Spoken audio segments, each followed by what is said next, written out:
Bionicle Adventures 3 The Darkness Below. Written by Greg Farshidi. Narrated by Trajan M. Chapter 2. Wanua led the Toa Metru to a desolate spot just inside the border of Onu Metru. Most of the chutes and much of the above-ground structure of the archives had been damaged by Morbazak vines, and Onu Matoran were now hard at work doing repairs. All of them stopped their labors at the sight of the Toa and crowded around. Mata greeted them warmly and immediately launched into a tale of the Toa's heroic deeds. The other Toa watched, amused, as he turned their clash with the Morbazak into an even greater adventure than it had been. "If he wasn't a Toa, he could apply to be Chronicler," Onawa said. "Is he ever quiet?" "Not that you would notice," said Nakama. "Wanua, I don't see an entrance to the archives here. How will we get where we have to go?" "There's no entrance you can see," Wanua said. He walked down an alleyway and knelt beside an iron ring in the pavement. He grabbed the ring, and with a mighty heave, pulled open a trap door. Tiny winged rocky and swarms of insects flew up, followed by a wave of damp, foul-smelling air. "Not very pleasant, I will agree, but it is a shortcut," Wanua said with a shrug. "According to Nuparu, the damage is in the maintenance tunnels. The nickname for them is the Figu Web, after what the spiders leave down below, because the tunnels crisscross and twist around each other so." "What if one of us gets lost?" asked Nokawa. "Don't," replied Wanua. "Just don't. You wouldn't like it. Matoran tells stories about repair crews that have been wandering down there since the early days of the archives, unable to find their way out. They're supposed to have gone a little crazy. But of course those are just stories." None of the Toa looked especially comforted by this. Matao had finally finished his tale and came over carrying 6 lightstones. "Just in case it's night dark down there." "Can I come?" asked Nuparu. "I can lead you right to the leak." "You've done enough already," said Wanua. "I want you to go warn the archivists about this. Tell them we're going to do our best to fix the damage, but they should prepare to move exhibits out of the sub-basements in case they flood. Understand?" Nuparu nodded and ran off. He understood why Wanua did not want him to come along, but it still frustrated him. As he rushed to carry out the Toa's instructions, he made a vow that someday he would invent something that would help Matoran better defend their homes from danger. Wanua turned back to his friend, saying, "Hopefully this won't take long. But be careful, there are always surprises in the archives." One by one, the Toa followed him down into the shaft. Only Mata seemed to hesitate, prompting Nakama to turn back and say, "What's the matter?"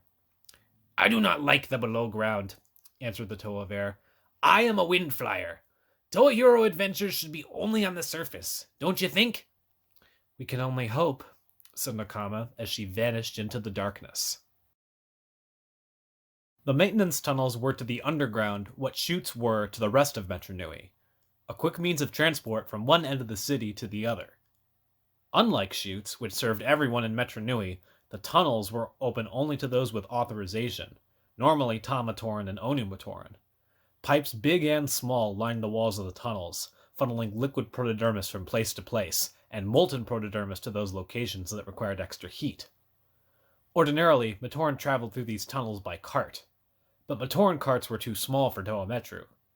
Wanua idly wondered if the Toa should see about getting vehicles made for them in the future. Might save a lot of walking, swinging, and climbing. The Toa of Earth felt uneasy. He knew the other Toa Metru were expecting him to take the lead on this mission, but his knowledge of the Fiku Web was based largely on stories he had heard. He had never had cause to go much farther than the very outer edges of the tunnel network, and even that was with reluctance. He was still worrying over this when he felt a cold breeze rush past him. It had come from deep in the maze, which made no sense. There should have been no openings to the outside up ahead. The only hatchways led up to the archives, and certainly no breeze could come from there. None of the other Toa seemed particularly disturbed by the strange wind or the drop in temperature. Wanua guessed they just didn't grasp the strangeness of the situation. He suddenly felt as if he could not take another step forward. Something was waiting up ahead, something far worse than any crack in the seawall, and they were walking right into its jaws. He just knew it. His suspicions were confirmed a few moments later when a thick fog sprang from nowhere to engulf the Toa. Even their lightstones were of little use in penetrating the cloud.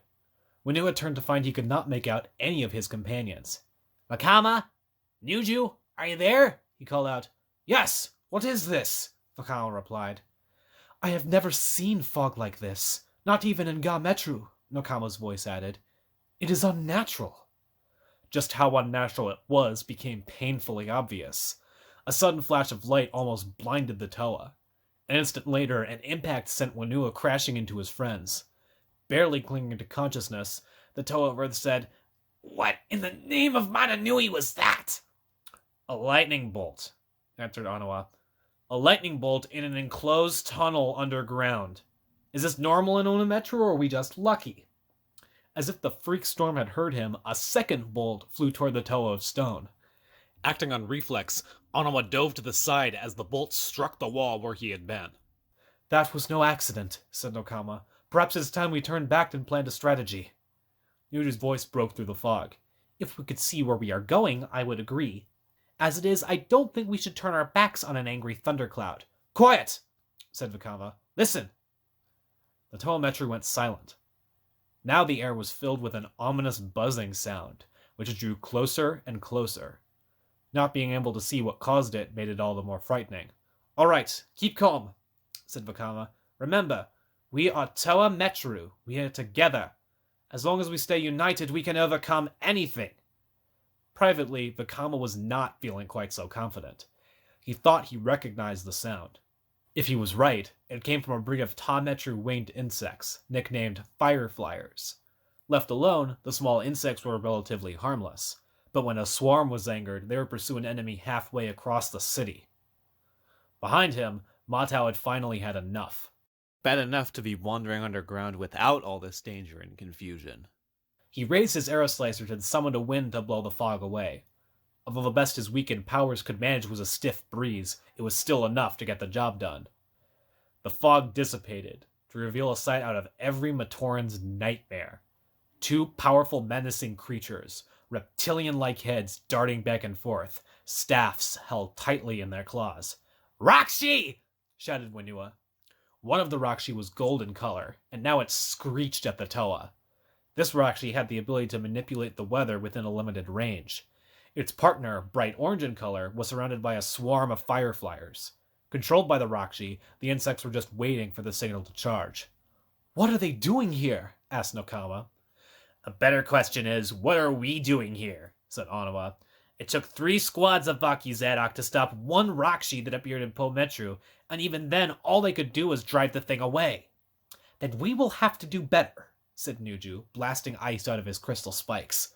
But his powers were not what they had been before the clash with the Morbizak, and the Rakshi shrugged off the cold.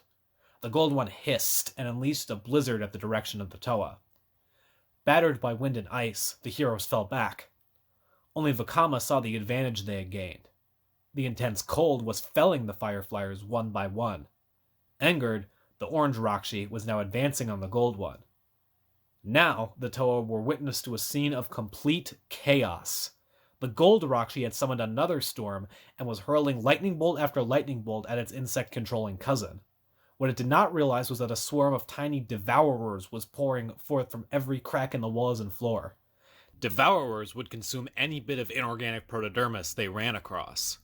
Rakshi armor was definitely on their menu, and all of them were hungry. "This would be really entertaining if we didn't have to get past them to go on," said Anawa. "Winua, you're the librarian. What do you know about these things?" The Toa of Earth had by now shaken off the lightning strike and regained his feet. "Rakshi are very territorial and quick to anger. If you make a move toward them, they'll forget their own fight and turn on us again." "But this isn't about us, is it?" said Nokama. "They have claimed this portion of the tunnel as their own, and they are defending it." "Then that is the answer," said Nuju. "We make it not worth the effort to defend. Vakama, Winua, I'll need your help." Nuju outlined his plan in as few words as possible. The Rakshi's clash was becoming even wilder, threatening to bring the tunnel down around them. When the Toa of Ice nodded his head, Vakama placed his palms on the floor and sent waves of scorching heat through the stone. Meanwhile, Nuju used the remains of his elemental power to create icicles on the roof of the tunnel. Just as the Rakshi took notice of the heat underfoot, Winua went to work with his Earthshock drills.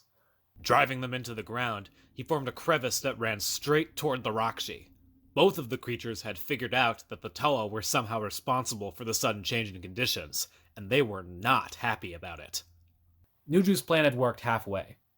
The Rakshi were definitely uncomfortable, but not rattled enough to flee from their chosen home. Vakama loaded a disc in his launcher and hurled it through the air at the gold Rakshi. When it struck, the enlarging power invested in the disc caused the Rakshi to shoot up rapidly, smashing its head into the ceiling and bringing icicles raining down. The insect-controlling Rakshi did not react as Vakama hoped.